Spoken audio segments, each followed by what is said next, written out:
একটি বড় ধরনের খবর বাংলাদেশের জন্য অবশ্যই গুরুত্বপূর্ণ। সেটি হচ্ছে জুলাই আগস্টে নৃশংসতা। জাতিসংঘের তথ্য অনুসন্ধান দল 1 মাস দেশে থাকবে। তার মানে দর্শক বুঝতে পারছেন যে তারা 1 মাস দেশে থেকে সমস্ত তথ্যপত্রগুলো তারা সংগ্রহ করবে এবং এরপরে তদন্ত হবে। সুতরাং শেখ হাসিনা নিজের এবং তার দোসরদের আসলে কোনো রেহাই নেই। হয়তো বলা যেতে পারে যে অন্তর্বর্তী সরকার, ইউনূস সরকার খুব নিষ্ঠুর, তারা ঠিকমতো তদন্ত করবে না, বা এরপরে যদি বিএনপি সরকার আসে তারাও করবে না। সেটা তো গেল আমাদের আভ্যন্তরীণ বিষয়। কিন্তু জাতিসংঘের ব্যাপারে কি এই কথা খাটবে? জাতিসংঘ কি কোনো সরকারের কথা অনুযায়ী চলে, না তারা নিজস্বভাবে তারা অনুসন্ধান করে, তদন্ত করে? সেই তদন্তে কি আসবে? রেহাই পাবে শেখ হাসিনা সরকারের পুলিশ বাহিনী, শেখ হাসিনা নিজের বাহিনী এবং শেখ হাসিনার নির্দেশ?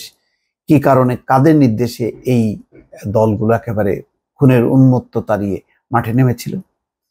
সেই তদন্ত বাংলাদেশের আর কখনো হয়নি, এই প্রথমবারের মতো হতে যাচ্ছে।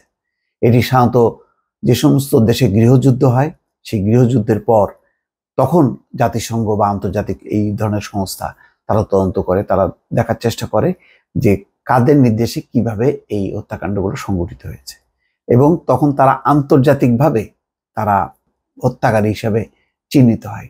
তাদের দেশে বিদেশে কোথাও কোনো ঠাঁই হয় না, তাদের একমাত্র ঠাঁই হচ্ছে জেল জীবন, কারাজীবন অথবা মৃত্যুদণ্ড। দেখা যাক এখন কিভাবে সেই ঘটনাটি ঘটে। এই খবরে যেটা বলা হচ্ছে যে ছাত্র জনতার আন্দোলন কতটা নৃশংসভাবে দমনের চেষ্টা করেছিল বিগত আওয়ামী লীগ সরকার, সে বিষয়ে 1 মাস তদন্ত করবে জাতিসংঘের তথ্য অনুসন্ধান দল। ঢাকা, চট্টগ্রাম, রংপুর সহ দেশের 8টি বিভাগীয় শহর ঘুরে সহিংসতার শিকার ব্যক্তি, ভুক্তভোগীদের স্বজন এবং প্রত্যক্ষদর্শীদের সাক্ষ্য নেওয়ার পাশাপাশি বিভিন্ন ধরনের তথ্যপত্র সংগ্রহ করবেন প্রতিনিধি দলের সদস্যরা। এরকম জাতিসংঘের কিন্তু অনুসন্ধান দল বাংলাদেশে গুম খুনের ব্যাপারে অনুসন্ধান করতে চেয়েছিল, তদন্ত করতে চেয়েছিল, কিন্তু সরকারও অনুমতি দেয়নি। তারা জানে যে জাতিসংঘের কোনো টিম যখন আসবে তখন তারা তাদের মতন করে অনুসন্ধান করবে, তারা ওই বেনজিরের কথাই, হারুনের কথাই তারা তদন্ত করবে না।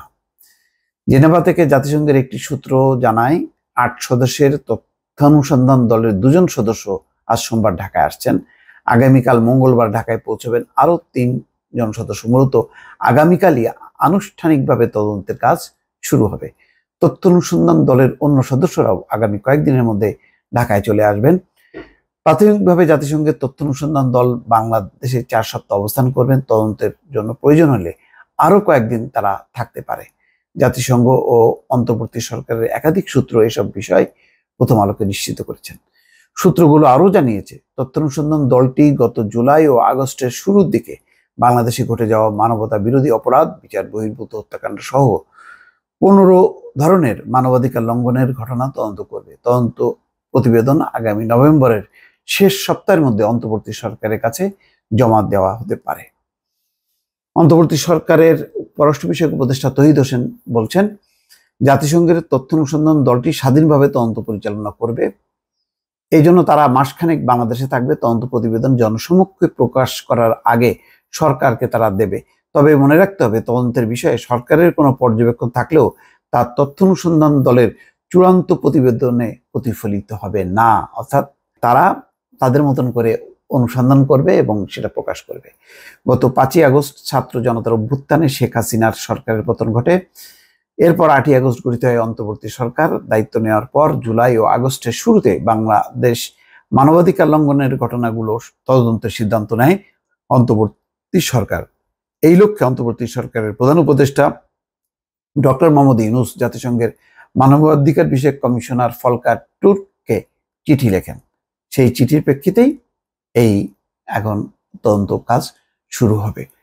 শুধু দর্শক খেয়াল করেন, জুলাই আগস্ট মাসে আর 15 বছরের গুম খুনের এই তদন্তগুলো, এগুলোও তো ঝুলে আছে জাতিসংঘের মানবাধিকার বিষয়ক হাই কমিশনে। ওই গুম বিষয়ক কমিশন তারাও যদি তদন্ত শুরু করে, শেখ হাসিনার আসলে রেহাই নেই। শেখ হাসিনা অবৈধভাবে ক্ষমতায় থাকতে যে যে পরিমাণ গুম খুনের আশ্রয় নিয়েছে, তাতে ওই 15ই আগস্ট 21শে আগস্ট এগুলি আসলে ম্লান হয়ে যাবে, এগুলো যখন একটা একটা করে এই অনুসন্ধানে বের হয়ে আসবে। দর্শক ভালো থাকবেন, আল্লাহ হাফেজ।